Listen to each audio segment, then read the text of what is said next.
Greetings. We are again on another Wednesday night going to study some passages that I find to be encouraging that I hope you do as well. We'll continue this tonight and then next week, and then we'll kind of see where we go from there. But a passage I wanted to look at tonight, actually, it comes at the very end of a book where it would be really hard to find positive things throughout the first part of the book. It comes from the book of Habakkuk. So if you have your Bibles open there, that's where our lesson is going to come from. And really, Habakkuk is 3 chapters, and it's only the last couple of verses are where you find some hope, acceptance, and faith that seems to be really troublesome and lacking in the first 2.5 chapters of it. And so we're going to be looking at the book of Habakkuk and trying to learn a few things that I think can be encouraging about the faith of Habakkuk. And the thing that really separates this is the encouragement that Habakkuk has is not because of the good news that he hears. It's not because of his circumstances. It's rather in spite of his circumstances, he's going to be able to rejoice. He's going to be able to carry on and overcome, because even when he doesn't understand God, even when he doesn't agree with God, he's going to put his faith in God. In that act alone, the fact that he can put his confidence in someone greater than himself, even when he doesn't understand, and even when he doesn't agree, is something that gives him peace, and he's able to rejoice and accept what the world's going to throw at him. But the book of Habakkuk, it's an interesting book. So if you haven't studied Habakkuk, it's kind of important to know a little bit about the overall structure of it. The first 2 chapters of it are basically a Q&A. Habakkuk is asking questions, and he asks the type of questions that a lot of people ask. He asks some very common questions that you see throughout the Bible. And most of the time when people ask these questions, they don't get an answer. And they're not easy questions, and they're not happy questions. They're questions like, God, why is there so much wickedness in the world, and why don't you do something about it? God, why are so many people suffering when you could alleviate that? God, why do I have to look at the pain and agony and wickedness and evil in this world? How come I cry to you for help and to save and to change things, and yet you don't help and save and change things? These are the types of questions you may have felt before, and that many people in the Bible, you see them pop up over and over again. You see them all throughout the Psalms. It's not wrong to ask those types of questions. Those seem to be a very natural expression of seasons in our walk with God, where it seems like he's distant. You don't want him to be distant. And ordinarily, those questions are met with silence. You don't get an audible answer from God saying, this is why. But in the book of Habakkuk, you do. So he asks the questions that so many people can relate to, but then he hears the answer that God gives. And the problem with God's answer in Habakkuk 1 is that it's worse than the problem that caused him to ask the questions. And so God's answer doesn't actually help him at all. And so then you get the second series of questions that Habakkuk asks, and these statements about why God would do things this way, and how is this better, and how could God even allow this? And then Habakkuk 2 is another answer from God. And then you get to Habakkuk chapter 3. And Habakkuk chapter 3 is basically, it's the question and answer session is done, and now it's Habakkuk writing a song. It's very much like the book of Psalms. It's like a psalm right there at the end of the book. And you read through it, and it's not actually the easiest psalm to understand, or the song to understand, but he seems to recount the mighty works of God throughout history and throughout his history with God's people. And then he speaks about what God can do and perhaps will do in the future. And really, he addresses God like a warrior God. The descriptions of God are all like warfare, militaristic, warrior images. And then he says that when he thinks about this stuff, it terrifies him and he trembles. But, and that's when we get to our passage, he's going to keep his faith and trust in God through it all. In fact, he'll even find ways to rejoice. And so it's like bad news leads to bad news, leads to a really frightening vision and image of God, which leads to him putting his trust in God anyway. And so we're going to quickly kind of go through it. Habakkuk chapter 1, The first verses 2 through 4, basically this is Habakkuk's initial series of questions. This is what we find out is the problem.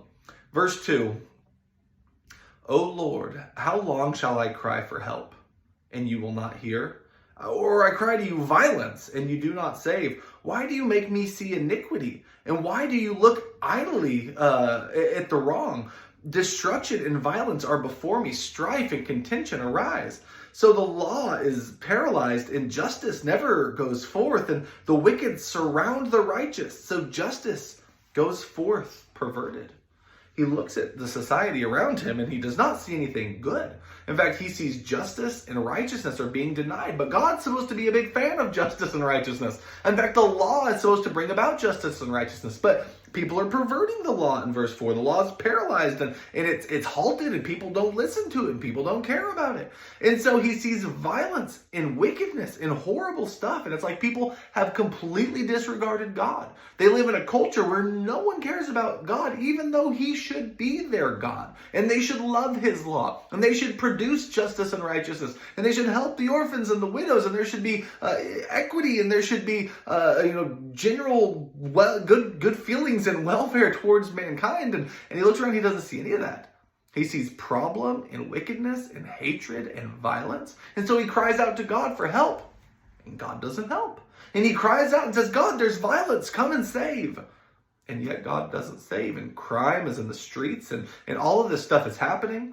I mean, I think pretty much any time period that anyone could live in and any country you could live in, you could sympathize with some of the things that Habakkuk is seeing. I mean, you could look around the world that we live in. You could turn on the news and you could say, man, there's a lot of violence. There's a lot of wickedness. There's a lot of crime. There's a lot of injustice. There's a lot of suffering.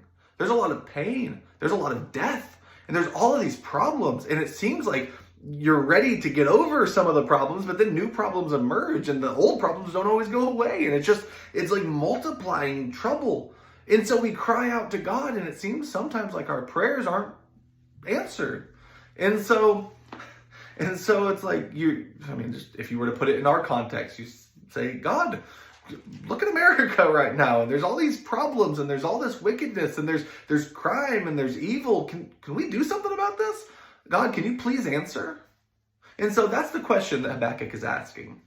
And the answer that God gives makes him feel so much worse. If you look at verse 5, this is where the Lord answers this question. God says, look among the nations. So look outside of your country at all the nations out there and see, wonder, and be astounded. For I am doing a work in your day that you would not believe it if told. For behold, I am raising up the Babylonians, or the Chaldeans, that bitter and hasty nation, who march through the breadth of the earth to seize dwellings that are not their own. They are dreaded and fearsome. Their justice and dignity go forth from themselves. He says, all right, look out there. Do you see the Babylonians over there? They're pretty powerful, right? They're mighty and they're wicked. In fact, their own justice, it doesn't come from me. It doesn't come from any divine source of wisdom. It comes from themselves. And when they see something, they seize that thing. When they want what's yours, they take what's yours. They destroy nations that aren't their own. And they build up wealth for themselves. This is a really wicked group of people, right? He says in verse 8, their horses are swifter than leopards. Now he begins this really terrifying depiction of the Babylonian military. Their horses are swifter than leopards, and more fierce than evening wolves, and their horsemen press proudly on. Their horsemen come from afar. They fly like an eagle, swift to devour, and they all come for violence, all their faces forward. They gather captives like sand. All right, so you get these people, and it's like their horses, they're swifter even than leopards, and the army comes in as fast and as smooth as an eagle flying from above to catch its prey. In fact, they do catch their prey. They catch their prey in innumerable amounts, like the sands of the seashore. Their captives will be numbered. He says in verse 10, at kings, like the most important people on this earth, right? At kings, they scoff. And at rulers, they laugh. They laugh at every fortress. They pile up earth and take it. Then they sweep on like the wind and go on. Guilty men whose own might is their God. So he says, these people, they see your king and they laugh. They move on like the wind. They destroy everything in their path, and then they don't even stop. They just keep on going. And you know who their God is? Their might is their God. Their strength is their God. That's Babylon. And so God's answer is to say, yeah, things look really rough there, but there's another country out there, Babylon, and they are going through and devouring the earth, and the wickedness that you see in your land, it's going to be punished. Babylon will come in there and will raise them up. They will bring destruction and death and vengeance upon you all. So there you go. That's your answer. That's not really the answer Habakkuk was hoping for, right? I mean, taking it to our context, if we were to say, look at all the crime and the wickedness in the country around us, and God said, yeah, but don't worry, I'm raising up another country who's going to completely annihilate you. They are going to burn your cities to the ground. They will take you off to be captive. You will be utterly destroyed. Don't worry. That's, you'd think Habakkuk hearing that would hope for a different way. Maybe just a good old-fashioned revival and we start doing things right again. Or maybe just some repentance on our part. Can you give us a better spirit or something like that? Don't destroy us with an even more wicked nation. I mean, Babylon's way worse even than we are. Like, we have our problems, sure, but Babylon's horrible. And that's ultimately how Habakkuk's going to respond. He's going to say, wait a minute, God. You care about justice, right? You just described these people as completely unjust. Why would you allow people who are worse than us to destroy us? We should at least be blessed more than them. Why don't you stop them and their wickedness? So verse 12, this is Habakkuk's response. Are you not from everlasting, O Lord my God, my Holy One? We shall not die. O Lord, you have ordained them as a judgment, and you, O Rock, have established them as reproof. You who are of purer eyes than to see evil and cannot look at wrong, why do you idly look at traitors and remain silent when the wicked swallows up the man more righteous than he? He's saying, God, you're very pure, right? And you don't even look at wickedness and you don't enjoy any of that stuff. That's not a part of who you are. So why do you sit quietly by while a more wicked man like Babylon demolishes someone who's, well, they're not perfect, they're at least more righteous than them, like us. Like, why would you use a more wicked nation to punish us? You should be punishing them. That doesn't seem to be what Habakkuk wants. And if Habakkuk's trying to weigh good and evil in his own mind and figure out how things work out, it doesn't seem like God's plan is a great one to Habakkuk's mind. And so he continues on, verse 14, you make mankind like the fish of the sea, like crawling things that have no ruler. He brings all of them with a hook and he drags them out with a net. He gathers them in his dragnet, so he rejoices and is glad. Therefore, he sacrifices to his net and makes offerings to his dragnet. For by them he lives in luxury and his food is rich. He's talking about like Babylon, they worship their weapons. They are a violent, ruthless, bloodthirsty people. They grab people by hooks and they drag them by dragnets, and then they worship their own hooks and dragnets, and because it's by those things that they have so much. It's like saying, this nation, they have this huge arsenal of weaponry, and they have the bombs and missiles and all that stuff. And then they worship and praise their missiles and their bombs rather than you, God. Why do they do that? Because their missiles and bombs give them security. Their missiles and bombs allow them to plunder other nations and take their stuff so that they can have excess and they can have wealth and they can have power. And it's like their power, their security, their food, all of that comes from their warfare. So they worship their own warfare rather than worshiping you. And those are the people that you're going to bless by having them destroy us. Those are the people who you're going to choose to enact your day of salvation or whatever. Like, that doesn't make a lot of sense, and that seems to be Habakkuk's struggle. And so Habakkuk begins saying these things.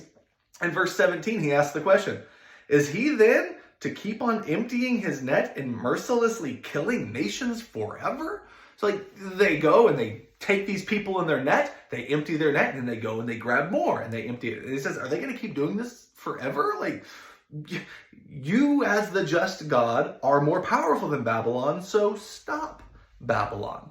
And God responds in chapter 2. And chapter 2 is really lengthy. We're not going to go through all of it, but basically the gist of it is, oh, Babylon will be destroyed too. Don't worry. You're going to be punished by Babylon, but then Babylon's going to be punished as well. If you look at verse 6 of chapter 2, he says, shall not these, this is God speaking now, take up their taunt against him with scoffing and riddles for him and say, woe to you who heaps up what is not his own. And how long? And loads up for himself with pledges? Will not your debtors suddenly rise and those awake who make you tremble? Then you will be spoiled for them. Because you have plundered many nations, all the remnant of the peoples shall plunder you. For the blood of man and the violence of the earth to cities and all who dwell in them. You can continue to read this chapter, and it will give some pretty vivid depictions of what horrible things are going to befall Babylon in the day of their ruin. But basically what he's saying is, you've plundered all these nations, Babylon. Now these nations are going to plunder you. You've shed their blood. Now they're going to shed your blood. You brought shame upon them. They're going to bring shame upon you. And so chapter 2 is this judgment against Babylon for their idolatry, for their violence, for their wickedness. But at the end of that, it doesn't seem like things are that much better, right? It's like, things are wicked. Oh, well, Babylon will destroy them. But Babylon's more wicked. Well, then Babylon will be destroyed. Well, that's not the best pattern. We want something better than that. And that seems to be what Habakkuk is going through.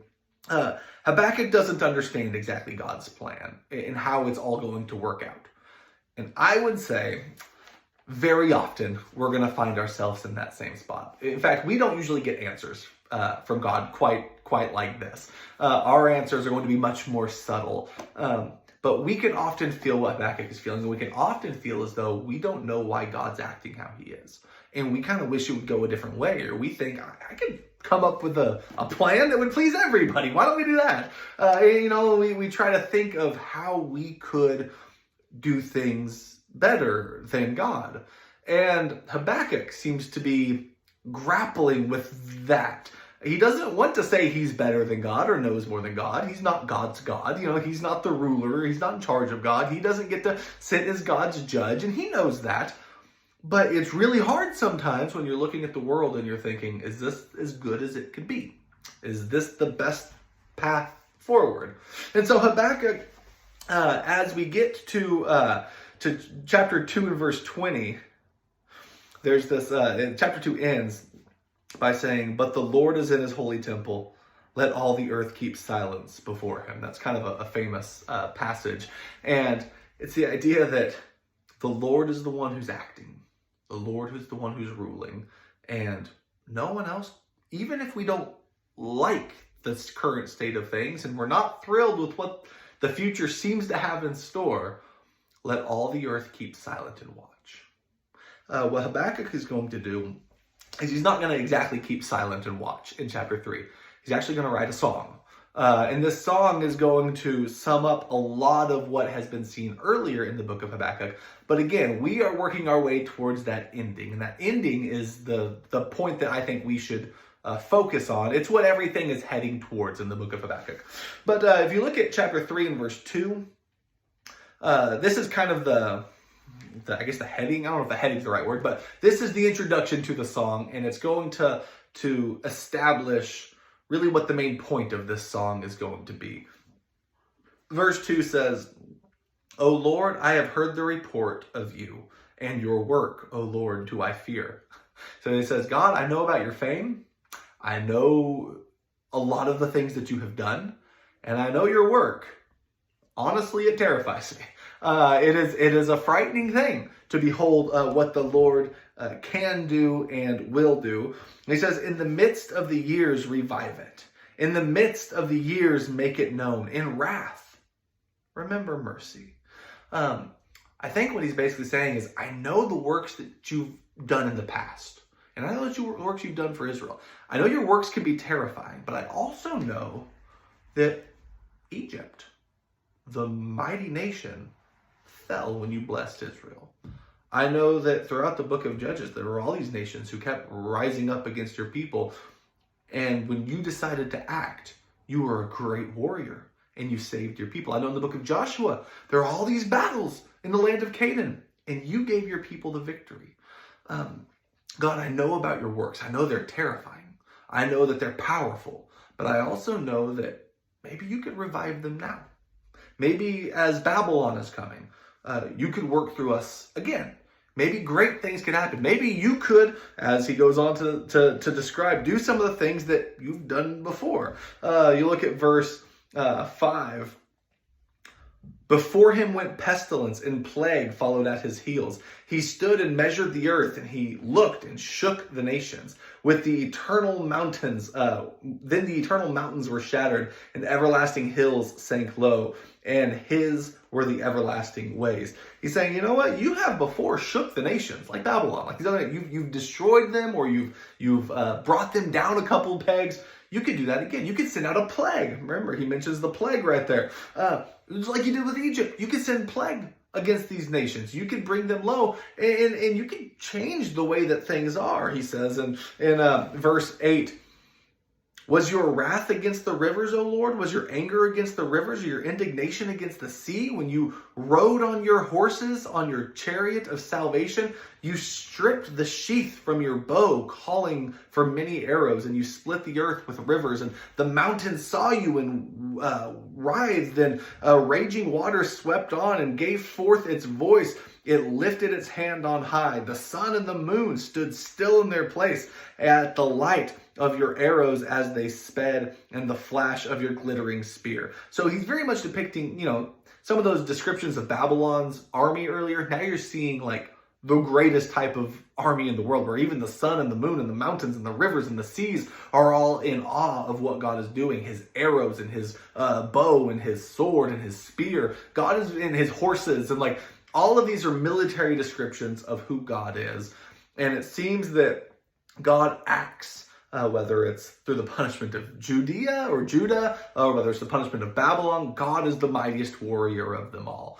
And it's a terrifying thing to behold. And Habakkuk doesn't know exactly what it's all going to look like.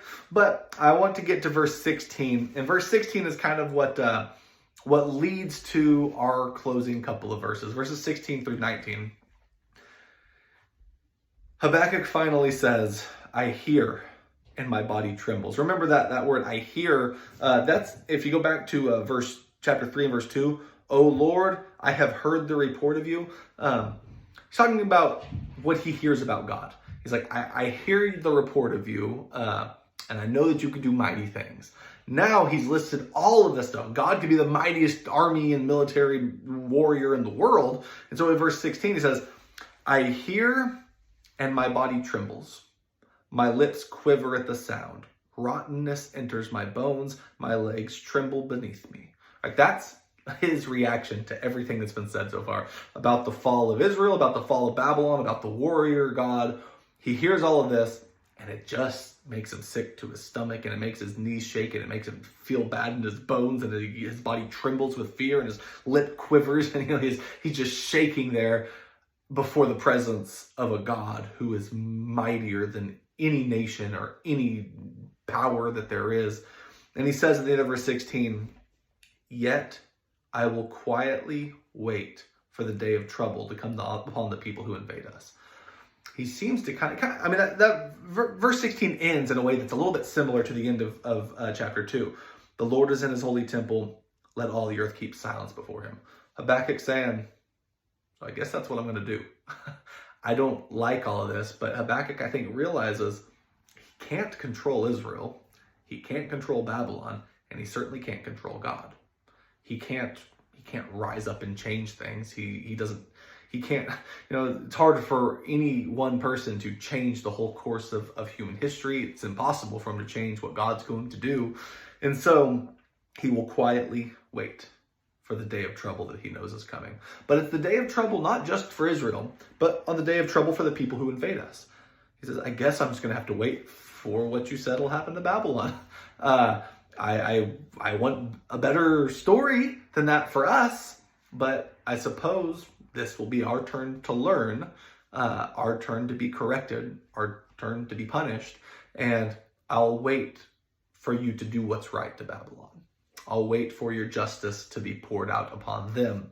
Verse 17, he knows it's going to get hard, and he knows it's going to be rough, and he says, and though the fig tree should not blossom, nor fruit be on the vines, the produce of the olive fail, the fields yield no fruit, the flock be cut off from the fold, and there be no herd in the stalls. So basically, those are different descriptions of like what a drought would be, or a famine, or a really hard time economically. And I think he's using that symbolically to describe like all the bad stuff you can think of. Even if every bad thing you can imagine happens right now, even if I find out that my health is failing, even if I find out that my country is doomed, even if I look at my bank account and realize I've lost all of my money somehow, even if I find out that there's a mighty army that's marching towards us and there's no way we can stand against them, even if I find out captivity is in my future, even if the temple is destroyed and the king is deposed, and even if all of these terrible things happen, verse 18,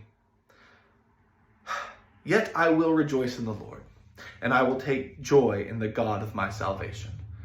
He says, I've come to realize that my external circumstances are not where I'm going to be able to find joy or place my confidence, but I can always find joy, rejoice, and place my confidence in God. So verse 19, God, the Lord, is my strength. Jerusalem's not my strength. This city that I live in isn't my strength. This nation that I'm a part of isn't my strength. Babylon's not my strength. Military power isn't my strength. Like all this stuff that has been the main theme through Habakkuk, everything has been dependent upon who's mightier and who has the greater military. Remember Habakkuk chapter 1 and verse 11. Their might is their God. That's Babylon. Babylon's own might is their God. And here you're seeing the distinction between might and God. And what he's saying is, you, God, are my strength, not my power, not my ability to control my circumstances, not my ability to put an end to disease and pestilence, or my ability to stop war or all that stuff. That's not my strength. I don't have that strength.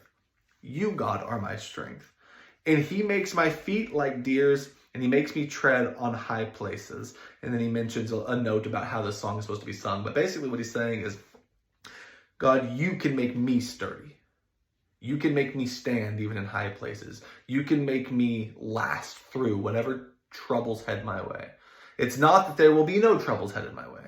It's that if I make you my strength rather than myself, rather than my circumstances, rather than my might, rather than all these things, if I make God my strength, then I can overcome the problems that are headed this way. Then I can have the strength to last through the first, 2.5 chapters of the book of Habakkuk. If I put God as my strength, I can endure. This is a theme, by the way. It's not just found in the book of Habakkuk. It is an idea that's, I think, prominent in the Bible. I think you can find many scenarios where people would want their path to go differently. Whether it's Asaph in Psalm 73, or Jesus as he's in Gethsemane, and he's very much praying to God, saying, I want another way. And he doesn't get that other way. He prays to God just like Habakkuk is doing. And as Jesus is dying on the cross, he utters the words, my God, why have you forsaken me? In the cross, and in Gethsemane, he's praying that there's there any other way? And yet there wasn't. That's what was going to happen. He was going to suffer. He was going to suffer immeasurably. And yet Jesus didn't give up faith in God. In fact, he was able to overcome through God. I think it's the same idea as like when you get to the book of Philippians and you find Paul, who's in prison. Paul, who has suffered immeasurably. And yet Paul says, I can do all things through Christ who strengthens me. That's a passage that, commonly known to be a passage that's taken out of context and used in all sorts of ways that I think Paul would be shocked to see. But I think what we're talking about right now is basically the meaning of that passage. He says, I learned to be content no matter what my external circumstances are. If I'm in prison or if I'm free, I can rejoice in Jesus and in God. I can do all things through Christ. Whether I have money or I don't have money, whether I'm hungry or whether I'm full, I've learned not to place my joy, not to place my worth, not to place my hope in these external circumstances, but in Jesus Christ and in the God of my salvation. So that's why Habakkuk can say, the Lord, God, the Lord is my strength, and I will take joy in the God of my salvation. He's learned that message. Jesus learned that message. Paul has learned that message. And it's my hope and prayer that even as there is hardship that surrounds us, we can put our trust in God. We can find hope in Him. We can rejoice through trial, and we can learn that message as well. May God be with you.